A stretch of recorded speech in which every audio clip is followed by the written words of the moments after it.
सन मराठीवरील सावली होईल सुखाची ही मालिका सध्या लोकप्रियतेच्या शिखरावर आहे। तसेच या मालिकेतील गौरी आणि रुद्राची जोडी देखील प्रेक्षकांना विशेष भावतीये। यातीलच रुद्राची भूमिका अभिनेता रोनक शिंदे हा साकारत आहे। तो आपल्या अभिनयाने ही भूमिका पुरेपूर वठवण्यास यशस्वी ठरलाय।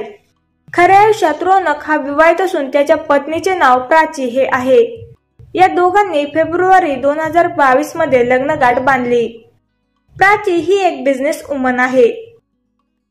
तर पहा रोनक आणि प्राचीचे काही खास फोटो।